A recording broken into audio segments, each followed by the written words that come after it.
good people. My apologies to you, handful of brave viewers who are used to the high quality production values of these discussions. Unfortunately, my multi-camera setup didn't work for this discussion I had with Lucas Stanton. You're just going to see the one camera looking at him the whole time, so that's all there is to it. I apologize to him and to you and to posterity. It's a bit of a shame, but I hope you can bear with it.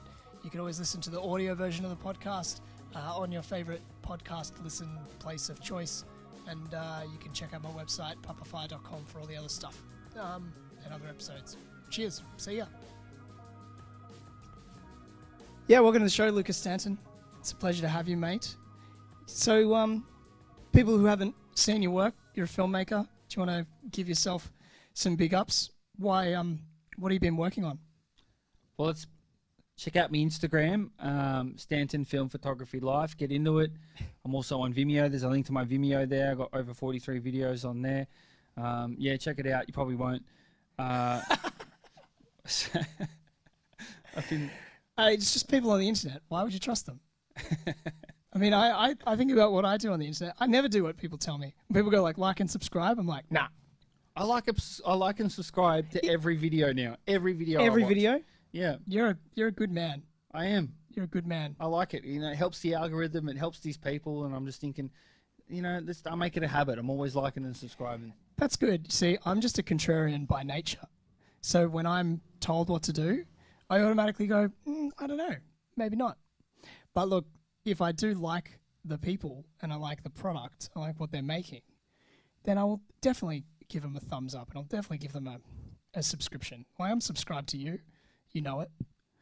Are you subscribed to me? Yes, I am. I believe so. Fist bump. Yo. So, good. I follow that Fire shit. I'm on it. Yeah, thanks, mate. Now, what have you been up to? You're making short films. Tell me about your most. Can I swear? By the way, Yeah, I'm really sorry. I've started off hot. Like you absolutely can swear. Okay, this is cool. the internet. I mean, until there's the Puritan Revolution, sure you can still swear on the internet, right? I'm sure you can. Mm-hmm. Good. Yeah. Well, mine happened again. No, that's fine. Please be as profane as you feel. You're working on a short film. Tell me about it. I heard just before we got into this studio that there was some kind of avocado-based sensuous experience, like a sexual avocado experience. Yeah, that's fantastic. I'm already hard. So hard to cast this advert, like this. So it's an erotic avocado ad, in which there's this girl in a park, and she's sort of just sitting there in her underwear, and she's like touching herself, like on her thighs and like on her breasts, and then the man comes in, and he's there in his underwear, and he's holding like a basket of avocados right where his balls are. So he's got the fruits, you know, and so he gives her this look like it's on, and then they both grab an avocado each, and then he basically holds up the avocado to the camera, and then it sort of jump cuts. We get a jump cut, and then it's peeled, so it's peeled in the shape of a. It looks a bit suggestive. Suggestive, yeah. Yeah, and then it peels even further, and then there's the seed in the middle, and he starts like putting his fingers on the seed. Yeah. And it's getting weird at that point. It's already pretty weird, and then the next shot is like just a tree, and then like in comes the finger with some avocado on it, and in comes her mouth, and she sucks the avocado, fillets his fingers, and that's the end of the ad. So this is a fictional ad for avocado in the universe of your short film. In the universe of chicken, so. Okay. So there's the film. So that's the avocado ad. We've also got the chicken ad. So basically, these two adverts playing the TV in Hungry Man's house. So Hungry Man is the main character of the film Chicken, right? So we're sort of working our way backwards to tell this story, just because it makes it sound way more interesting. Well, yeah, no, opening any kind of story with a sexual avocado experience. I mean, you've immediately that's hook. That's a hook. That's a big hook. I planted the seed. Look. So Chicken, you know, is set at Hungry Man's house. Hungry Man is like the embodiment of the consumer, and his house is like evident of like consumerism. So he lives in a hoarder house. So we've been building a hoarder house at my friend's house now for like a month. Wow, you didn't go location shopping. You didn't find a hoarder. Are hoarders reclusive? Is it hard to film in their houses? A lot of them don't want to talk to you. I called a few agencies. I got a couple hits. Called some like cleanup services to go out and like help hoarders and stuff like that. Had some really long conversations. Had a few ads put up in a few places to try and get the location, but ultimately no one was on board. So we just built it ourselves. So wow. So you had to occupy the mindset of a hoarder. Interestingly enough, that's what the documentary is. So we're like filming like a documentary of like what we're doing behind the scenes, because it's also ridiculous. Like we're now up to the point in our lives where we drive past a pile of junk and we're those guys who pull over and like start taking it apart and putting it in our boot. You know. But that's what. I'm sorry to sideline this story just briefly. Yeah. But I was chucking junk out from my house onto the side of the road, and that's what you're supposed to do. You're supposed to take the junk, right? So I had the opposite happen, where a guy in a ute added more shit to my pile. That's not on. That's not on. It's like, and it was so funny because I was saying he was approaching my pile of junk, and I didn't. He's approaching your junk, was he? Yeah, he was approaching my junk, and I was like enthusiastic, because I'm like, I need this guy's help. People with utes, if they're taking stuff away from your home, you're like thrilled to see it go. Like, yeah. Why does it? It doesn't have to end up in landfill. These people are providing a public service. But I didn't realize that he had already thrown like a shitty deck chair onto my, like a big like outdoor lounge chair onto my pile. I didn't actually see it because I was looking at him, and he was like, "Hey, do you mind?" And I was like, "Yeah, no, sure, man, go for it." But then he was like, "Oh, cool, because I've got another one in the ute." And I was like, "Wait a minute." And then I saw the extra lounge chair. I was like, "Hang on, did you put that there?" "Oh, no. That's not how, no, sorry, bro. Like, that's not how this works. Like, there's too much. I don't want to encourage the pile to grow. I don't want more, So I was like, and he was like, "Oh, okay, fair enough." And I assumed that meant that he was going to take what he'd left. But anyway, he left that one. Yeah. I went like back into my house and he left it. And I was like, oh my God, this is the reverse of what should be happening to junk piles. You don't add to them. That's like outrageous. Sadly, that's just the way junk piles tend to work. Usually they tend to just grow and grow. That's right.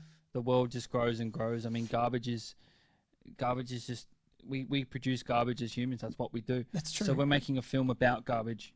And so, sorry to sideline your story now. You show up to council cleanup piles. I used to do this an awful lot. In fact, turning off that part of your brain, because I love like milk crates and crappy outdoor furniture when I was a student and stuff. I just was like, I would hoard that stuff and be like, oh yeah, we can just like give this a lick of paint and just like a few screws here and I'll fix it up. No problem.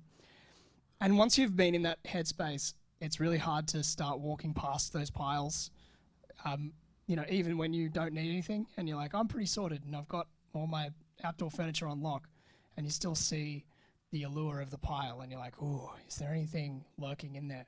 I know what you mean. Yeah. Also, my mates and I found an amazing find. Someone had thrown out like a Bose, like a 6-stacker CD. So as in not a 6-stacker, but like 6 CDs. It's like a vertical unit made by Bang & Olufsen, I believe. And it has this like big, beautiful glass front, and you can see the artwork of the CDs. And it has this like slider. It's like a work of art, an industrial work of art. This thing's worth like $3,000 as the most beautiful CD player probably ever made in the universe. And someone had just like thrown it out in Double Bay. And we found it, ended up in our share house. So it's like once you've had an experience like that, you're like, anything could be in these piles, particularly in the eastern suburbs where I live. Yeah. Again, I've hijacked your story. That's okay. Generally people in the inner west do that. You know what I mean? Most of the people in the west share houses are made up of stuff couches they've found. Yeah, for sure. And it's part of the cycle of life. Yeah. So I approve of this. I think it's an excellent subject. And so the film's called Chicken, is that right? So the film's called Chicken, and look, I can explain it the ridiculous way, but I'll be serious. It's a film about consumerism. It's a film about garbage. It's a film about the obsessive compulsive nature of consumerism. So we got this guy who lives in a hoarder house, and we come. This place looks ridiculous, by the way, and we come through, see the piles of garbage, and we go into the house, and there's just a TV on static, amongst all this garbage. and then we see Hungry Man. He's in bed having like nightmares, and then we cut to like his nightmares, and we got this like surreal shot of like a chicken dangling from a meat hook, just in blackness, shot it in black and white, and it's just spinning in slow motion. And then we cut back, and he wakes up, and he suddenly realizes he has to go to the television. So he goes to the television, and then he sits down, and then this advert for chicken comes on television. So we've got this old CRT television that we've hooked the DVD player up and put a USB in it with our file that we've. So it's really intricate how we've had to get this to work. So then the advert plays, and the advert's actually, we've made it up of like footage from 1960. So we've got like commercials from the 1960 about roast chicken, and like cut them up, like made it real fucked up. You know what I mean? It's kind of like very surreal. Like we put like the like shots of like dead chicken heads in it and all sorts of stuff like that. And so he finishes watching that ad, and he's just like, chicken, and then that's the only dialogue in the whole film pretty much. So he just keeps saying chicken, and he just wants to eat chicken. And he's looking around his house, he can't find any chicken, and then he makes a phone call to the suicide hotline because he gets really upset that he can't find chicken. But when the guy talks to him, he can only say chicken. And then, so the guy on the other line can't help him. So he goes, so to solve his problems, he goes out in the middle of the night to find chicken. So he goes first to the chicken shop, as you do. And he goes there, and it's closed. They don't let him in. And so he sits and cries out the front for a bit. And then he gets back in his car, and then he finds a servo. Goes in the servo, and there's like a fucking warmer full of chicken in there. And he's just like so happy because the servo's open. You know, you just see his face like... And then he drives home, and he dumps it all on the floor, and he just fucking eats the chicken like it's an orgy of eating chicken. It's gonna be gross. It's kind of a gross out film. Yeah. Okay. So it's like he's rubbing the oil on himself, and it's like it's real close up shots of his mouth eating it. Then he passes out in the carcass. This is the long version. He passes out in the carcasses, and the camera goes over, and we see all the carcasses of the chicken. He's lying in this boneyard of chicken, just lying in it, man. And it's like still dripping out his mouth. And so it's very similar to the beginning now, where he's asleep and he's sort of convulsing. And he wakes up, turns around, looks at the television, sits down, and that's when the avocado ad plays. And it's just like, after the avocado ad, he's just like, avocado? And then the film ends. So it's like... Okay. Yeah, endless cycles. Beautiful. Endless cycles. Well, you've painted a picture. I decided to give you the whole vision just because there's no other way to really explain it. No. I appreciate it deeply. Yeah. I think that'll be, you know what'll be a fun exercise is like, I've, let that whole description wash over me, and then watching the thing come to life, how I've imagined it, and then how it actually gets shot. Okay. Yeah. That'll be fun. Let's do that. I'm looking forward to that. Cool. We'll have a screening. And so how's the production going? How far away from your completion? So we done the avocado ad today. The chicken ad's done. So we bought that stock footage a while ago. So that's edited. We got the surreal sequence done with the spinning chicken hook, but the big sequences are yet to come. So our main cast member needs to be trained a lot more. Sure. The set's looking good. So my mate's house is just full of like old fridges and washing machines, and I've been washing my own garbage for the last 2 months. Washing and cleaning all my garbage because I want all the garbage to be ironically clean. Yep. Because the actor has to roll around in it.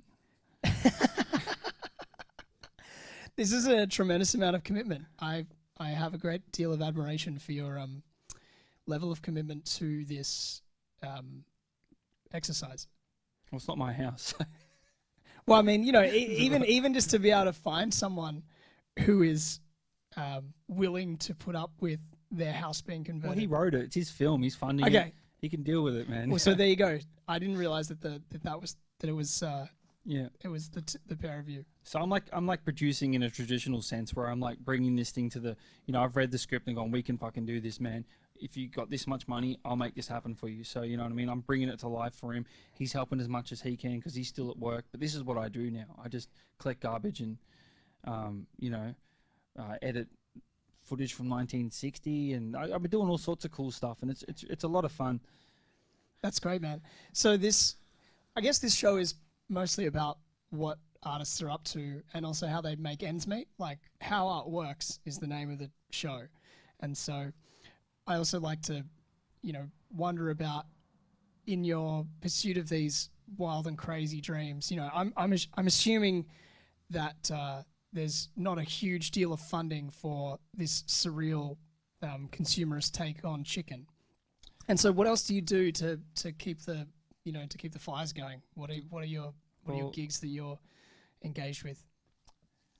I mean, firstly, I just want to say, like, with funding, like, I could be a little bit more on the ball with that. Like, knowing I'm not so much a businessman where I know, like, all the grants that are out there. I just kind of like do things on my own whims. So there could be money out there. I'm not sure. I just like to do things because I like to have autonomy over my own work. And you don't want to have to fill out grant applications every time you turn around. Yeah, become like one of those. I'm not going to say drop names here, but become one of those people who becomes really like council orientated and sure. Everything sort of has to, no, I want to do things my way. It's this script. We'll do it. We'll get the funding when we're done. You know what I mean? Gotcha. And then we look into it at that point, like who wants it now? It's done, rather than beforehand having to do the pitching and stuff. But like and that's just with council grants and like it's New South Wales grants, because like everything you have to do with those guys, it's always like, and what you're doing is really along the lines of like what you can pitch to them because you got an idea that's for children. And right, you're talking about you're talking about the conversation that we had earlier before. And that's what I like about that is that like you found something that it's not something that you have to like work into a pitch. It's something that like you just need like it's if you pitch it well, it's gonna. I got faith in it, bro. Well, I mean the one of the nice things about working with Oded, the bloke that I'm working with, who Champion. Junkyard Beats. Now there's a man who's obsessed with garbage. Oh yeah, true. Who does great things with it, but also he's just like what he does is already so good for kids. Yeah, and so it's amazing. Just trying to reach a larger audience with that and trying to help him do that is what I'm all about. So that's going to be excellent. But also just the fact that I'm already writing kids songs because I have kids. Yeah, and I think to the extent whenever I play kids music for like around kids or around other parents who have kids, it's easy to forget when you've got a creative bent that it's not something that a lot of people share, or because for me it's like I've been writing songs my whole life. Yeah, I don't think that any creative skill that you've cultivated, if you have humility, which I think befits an artist to have, don't walk around thinking that you're king shit just because you've developed some kind of skill or talent, because oftentimes the fact that you've been able to pursue a path, it has some kind of privilege attached to it. Like the fact that we're even able to, I've always said that art is a privilege. It's not always made by privileged people, but to some degree you need to have a society where there's like running water and electricity and have some level of foundation in order to because you've got like that triangle, the Maslow's hierarchy of needs, as they call it. So like down the bottom you've got like food and shelter, and then relationships and so on, and up the pyramid you finally have self-actualization, and that's where you put all the stuff like art and music and culture. And if you've had the opportunity to cultivate skills and talents and pursue your passions, and but you don't have an ego about it, just being able to do it, you don't rate yourself. And but other people who don't go like, oh my god, you're singing for kids, that's amazing. And it's like, oh yeah, I guess there aren't many people who do that because it's a rare thing to do. And I think that a lot of it has to do with the fact that unlike well-worn career paths where there's like a very predictable demand and supply curve, like if you're installing air conditioning or you're a lawyer or a banker or whatever, like there's a lot of jobs where if you study to do them, that there'll be gigs at the end of it. Whereas something like, whereas if you're a musician or you're a filmmaker or you're a photographer or any other kind of artist, really, that just simply isn't there. You've got to either, which is what I've been doing, have a stable employment situation and be able to pursue it like in the margins of your life. You're the part-time creative. Yeah, for sure. That's what I'm. I mean, I would love to. Now that I have two kids, it's like clearly the perfect time to go out on a limb, throw caution to the wind. But I mean, I would definitely love to find a pathway to have a fulfilling, professional life that is in the creative arts and field that I love. Yeah. but I'm also a realist about it. You know, now that I have 2 kids, it's probably a leap that I should have made earlier. But also there's a great part of me that's very thankful that, particularly in the COVID era, knowing artist friends of mine that have suffered so greatly, you know, throughout the whole pandemic, I've had stable employment and, you know, had a pregnant wife and a lot of responsibilities that if I had the stress of, you know, running a creative career that's dependent on things like touring, like it just would have been an absolute nightmare. And so, like, you know, having to go back to the kitchen sort of thing, or something like that, you know. Well, you know, imagine trying to, you know, having made the leap into full-time artistdom and then hit the brick wall that is COVID, and then just trying to find work in an economy that's tanked. You know, it's like, that's just nightmare fuel, particularly when you have a young family, which I have now. So, yeah, I mean, so conversations like these where you have, you know, I think we're kindred spirits in a similar way, because I've never really applied for grants. Like, grants have nothing to do. Yeah, I noticed that. Yeah. Grants have nothing to do with the art that I make. You always do things your way. I noticed. Yeah. I mean, but I've done that to my detriment. When, you know, because when Spectacles, you know, my old band, put out our record in 2016-17, we, you know, I was doing most of the heavy lifting, made 13 film clips, you know, and it's like, that's an insane level of work. That's a lot of work. Yeah. I know. And it was like, I'm super proud of, you know, what we achieved. Like, the album we made on a shoestring, it sounds amazing. The film clips that we made, I'm really proud of as well. But it's so easy to get to the finish line with these things and just go, and you feel so satisfied, and you don't really have any drive to go further with it, because you're like, it's done. That's right. It's like when you finish a book, you're not going to pick it up and start again. You're going to put it down and start a new one, you know? So yeah, exactly. Yeah. And so particularly when that's something that, having the structure of like funding and grants and so on, and if you've taken financial risks, like, and laid serious money down at the start or to promote something, you're putting real skin in the game and you want to see results. And I think that there is like a big upside to working and not being accountable to anyone and doing things on a shoestring and just doing it with the resources that you have, which is like your time and talent and energy. I think that's wonderful. And the stuff that you can produce when you're committed is amazing, you know, and it's so fulfilling. But at the same time, the drawback of creating in that way is that, you know, because you're the only one who's investing in it, you can easily just finish a piece of work and not give it the promotional juice that it deserves. Yeah. And I mean, you know, so don't think that you're alone in that. And look, I get it. You know, it's for me it's mainly just it's just a skill set I don't have, man. Like I'm like, I wouldn't say I have a rough background, but I'm from a different kind of background where it's like I've done a lot of stuffing around with my life, you know. So for me to even be able to pick up the camera and get moving and get all this stuff done, to me that's like, yeah, I'm Superman, you know. Like, I feel like that. But there's guys out there who do this, and then they also get home and like take 5 billion phone calls and they do all that research and reading and stuff, you know, where you know, how to pitch your project and how to do all this, and like, that's amazing, man. Like that's a skill I'm trying to learn. I'm trying to freelance at the moment. I can't even sell myself, man.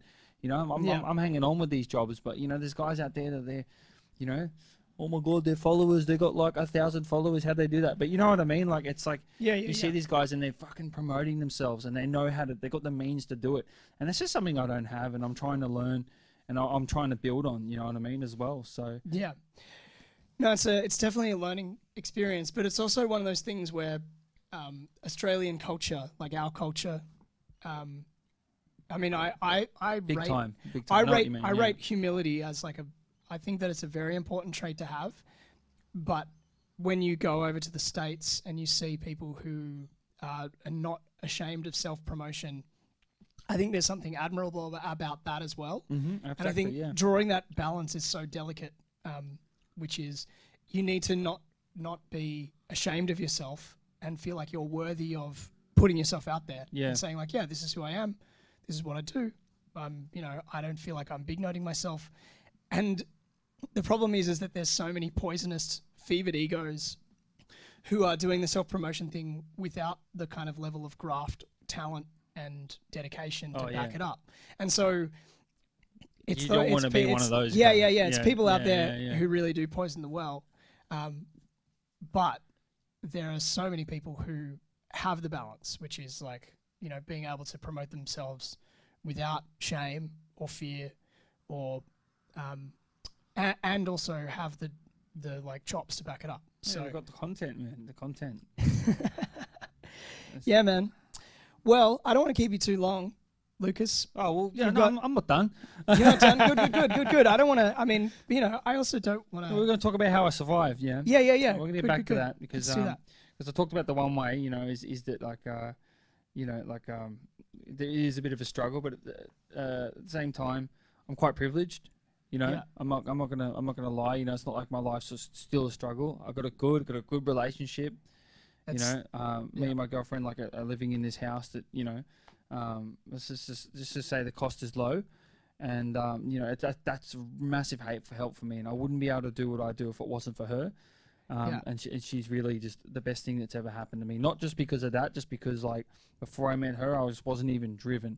So that's what helps me survive, is just having love in my life. I think you're very much the same. Oh boy, yeah. Shouts out to Mama Smoke, the mother of our 2 children. Yeah, I was gonna say, I mentioned Maslow's hierarchy of needs. You got like food and shelter, and then the next one is relationship and love. And I feel so much of that privilege in that, Annie and I have been together for 18 years, which is insane. It'll be 19. Did you say 18? 18 That just years. went straight over me. I'm like, oh, yeah. What? Yeah. It's so wild. That's the longest relationship I think I know. I don't think I know anyone who's been together. Well, in terms of like the ratio of our lives as well, like that's the other thing. Is our parents didn't stay together for that long, bro. The actual ratio, like, what's really crazy is we realized this year was the halfway, like the inflection point where we've now been together longer than half our lives together, like as in both of us, because we're the same age, which is just wild. And so there's that level of love and commitment which I've had in my life since I was 18 years old. And so we've now been together for 18. You can do maths on my age, but I'm no spring chicken and chicken. But part of the joy and the privilege of being able to make art is knowing that, I know that I'm not doing it for like, any kind of nefarious purpose. Because I know that there are artists out there, where touring and so on is like just part of like some kind of sexual escapade. And that's just not what it's about. Wait, what do you mean? Oh, like the touring life, bro. I mean specifically for musos. Oh, it's not so much like a filmmakers, I think. So just a mediocre artist who goes, going out and getting laid. Well, yeah, people. So what was saying? That's a unfortunately like a common trope for young male artists who I think use music and art making as like some kind of. I have this theory that art is human plumage. That it's like the way that birds in the forest, like fancy, those fancy birds, like you got big old peacocks who have the huge displays. Yeah. And in the abundant forests of the Amazon and so on, there's all these like wild birds that have ridiculous feathers, and they like, create these platforms to perform. And there's in fact in Planet Earth 2, there's like a shot where there's like a choreographed dance. There's like four birds. There's one male who's trying to woo the female, and he's got like 3 of his mates, and they like all do a synchronized dance to try and impress the lady. Because the idea is basically, if you've evolved in a area where food is abundant, are we talking about the birds and the bees? We're talking about. I'm more talking about the idea that we've got a society of abundance. Art is at the top of the pyramid. You've got to have your needs met in order to make it. And so it's kind of like, if you've got all your other needs met and you have enough energy to make art, then it's kind of like a display. It's like hey, check out, look at what I can do. I can like make words rhyme together. Well, it's and I definitely can sing and hit these notes. It's definitely like an indicator of like, you know, that this man or woman has their shit together. Yeah. And that's also impressive. You know, people want to be with together people. You know? Yeah, sure. And so there's that. I always wonder why I was single for a long time. I wasn't together, man. It's not until I started pulling shit together and like, you know, getting that hierarchy you're talking about and going, okay, I'm comfortable where I'm living. That's great. I'm going to build that. I'm going to make it neat. I'm going to clean my room. I'm going to fucking, you know what I mean? I'm going to wear nice shirts. I'm going to be nice. Cool. Okay, next level job, security, great. I don't have enough money. That's all good. And I built that built that up. And that's when the love came, because it was like, you know, this guy can do stuff. You know what I mean? Yeah, and for sure. Yeah. And so I think that it's really nice to have that support and that foundation, but also being able to know that you're not making art in pursuit of, like, you know, if you're going from a rock solid foundation, you know that you're not reaching for something with your art. You know, you're not like, you know, oh man, if I just write this new album, then I'm gonna like go out on tour and I'm gonna, you know, lay babes, or I'm gonna meet someone, or we're still trying to impress someone. I definitely make art to boost my portfolio as well, though. No. But I think that the difference is, if you know, I mean, because there's just so many stories of musos who can't keep it in their pants and so on. That's the thing that I'm talking about. Is it's just nice. These damn sex pests. Yeah, that's right. God damn it. Yeah, so just knowing that your art's coming from a pure place, I think, is a really nice thing, and also knowing that when you have that foundation of love, you can take massive risks with the stuff that you're doing. Yeah. Because if you know that there's always someone that you can come home to that's going to love you no matter what you do, or like however many people show up to your shows or watch your films, then it means that you can make art from the truest part of yourself, which is like about self-expression, not about seeking approval. Good point. Really good point, actually. There's a big trend in my work, if anyone can be bothered watching it, that like a lot of my earlier films are very desperate. There's a very desperate sort of air about it. So like I made a film called Pity, about this guy who like calls this chick. He just got back from somewhere and he's like, oh, hey babe, I'm back. And she's like, just laughs at him and has no idea who the fuck's calling. He's been thinking about her for weeks while he's been overseas. He gets back and he calls her because he's been waiting to call her the whole time he's been overseas, and bought her a present. She just got no idea who he is. She's just like, and she laughs at him. So he goes to the brothel and he ends up like crying to a hooker all night. And then like, instead of paying for sex, he just talks to her all night. So there's that film that's called Pity. And then there's a film we did called The Bench, and that's about a magical bench that if you sit on it and just know where the cinema is, chicks will sleep with you. Wow. So you sit there, and then basically the secret is you sit on the bench, and a chick will come up and be like, "Where's the cinema?" And you'll be like, "Oh, yeah, that's it. It's just down the road there." Next minute, it's magic. You're banging this chick. And so we had this montage of like, it's the cinema, then it's the cafe, then it's the. I'm not going to get into that filmmaking process, but like if you see the themes of those two films, and I'm not going to get into further films before that. Like there's a real desperate sort of nature, and that's when I was not together with relationships. Sure. And now my films are a little bit more. They're like, even though I'm like not really writing my own, but I'm definitely, the films I'm deciding to get involved with these days don't have that air about them at all, and I think that's a massive plus. Yeah, so, cool. Yeah, that's definitely a sign of that. Yeah, interesting. It's funny to, again, when you've been making stuff long enough, you see the like arcs in your own stuff. I mean, I've just been, talking about how it's nice to be able to make art from a pure place. But I mean, being perfectly honest, the reason I started playing guitar, I started playing music when I was 6 years old. My folks got me a guitar and I started learning guitar when I was 6. But then I gave it up when I was about 10. I just like had all these extracurricular activities and I was like, you know what, I'm not enjoying the like practices too much. And my folks weren't like playing a lot of music around the house. So I wasn't like immersed in all this inspirational music. And it was only when I was in my adolescence that I started to realize, oh my God, like girls actually like guys who play guitars. I fully should pick it up again. And I was also like listening to music again. I was listening to music of on my own. That's what put the fire in Papa Fire. Is that what I'm saying, man? So yeah, I mean, Nice. there's some sense in which the ability to pursue your craft, you know, like to be inspired by stuff and to be able to go out and do it, it reflects what stage you are in your life. You know? And so, you know, for me, I mean, every 15-year-old kid is just a bag of hormones and horniness. And so that's like where it started for me, was like, oh yeah, if I start playing guitar again, I'll be able to play for girls who seem to like it. So, you know, that'll be good. Why not? And why not? Yeah, and why not? That's and why great. not? And then now it's coming full circle, and now I'm like writing songs to children, which is like the end point of romance. Oh. So once you It's also the start point I have this of life. yeah. The funniest thing about It's not very ironic though. It's beautiful. the funny thing about having kids is realizing that children are like the antithesis of romance.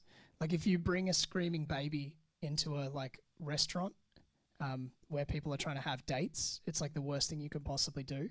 Yeah. Because if you're trying to have like a nice meal and like get intimate and like, you know, really start to bring the music, you know, and like just have a nice wine, the last thing you want. I'm imagining a scene is like here.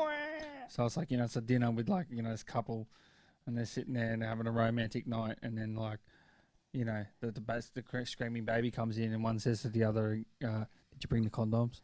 Yeah, exactly. It's like this is like children are like the end product of romance, and having like the end product show up like really breaks the spell. You know what I mean? It's like wah. Yeah, having the end of that. Oh my god, I'm definitely don't want to fuck right now. Anyway. Oh, let's call it a night. Yeah, right. Yeah. That's right. Let's just make sure no funny business tonight. Make sure that all the contraceptions definitely. Anyway, so mate, Is this what we're going out on? We're going out on contraception. Yeah, why not? All right. That's what I'm. That's I think 2 kids. We've got 2 kids. 2 kids in the zone. Cool. I think that's as many as we're gonna have. Good.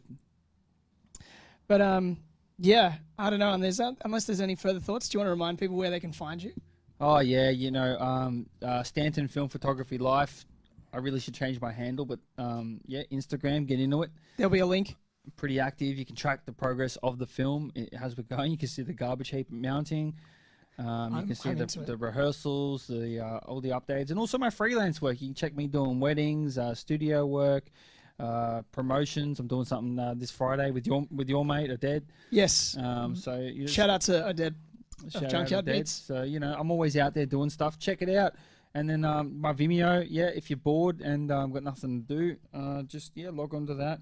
How do you find the Vimeo? Is it Lucas Stanton? Oh, I don't know, man. It's just a link on my there'll be a link. My Instagram. I gotta Okay. sort out my Instagram, my virtual life. That's all right, mate. That's all right. One step at a time. As I described tonight, though, like, you know, I spent a long time working on the physical self. Yeah. I think I talked about this with you last time I saw you. Is that like there's also a virtual you, and I think a lot of you could relate to this a lot because there's a lot of you that belongs online. Yeah. It belongs in like avatars and like profiles and stuff like that. And it's, you spend so much time being you and building yourself up and trying to be the strong person you are. And then if you let your avatar fall apart. So it's about like getting your avatar to be as strong as you are. But yeah, I mean, I have to say, as someone who's like, I've just sort of almost abandoned social media wholesale. Like, where you been, man? I feel like I've been here. I've been here, as in like present in my own skin. You know, that's where I've been. Isn't that great? It feels amazing. And so I think that if there was a genuine way to reflect that digitally, then I'd be all about it. I'm just not sure that the translation, I mean, I understand where you're coming from, and it's a kind of noble concept, which is like, I feel great. I've got a family. We're strong. We're happy. I feel healthy and healthier and happier than I have in my entire life. And yet, every time, just like going on and thinking about how do I translate these sensations and these experiences as like having a young family into like a tiny square that's going to be shared with like my friends and collections of squares. Yeah, yeah. Yeah. I mean, and I got to say, I got so many people that I admire and friends, like actual genuine friends who I know in real life and have real conversations with on social media. And there's plenty of them who I'm connected to through that. And there's lots of strangers and lots of people I don't know, obviously. But yeah, so I just kind of look at those options and think, okay, well, the time that I spend figuring out how to do that in a kind of authentic way is just time that I'm kind of like lifted out of living in the flow of being with my family. I agree.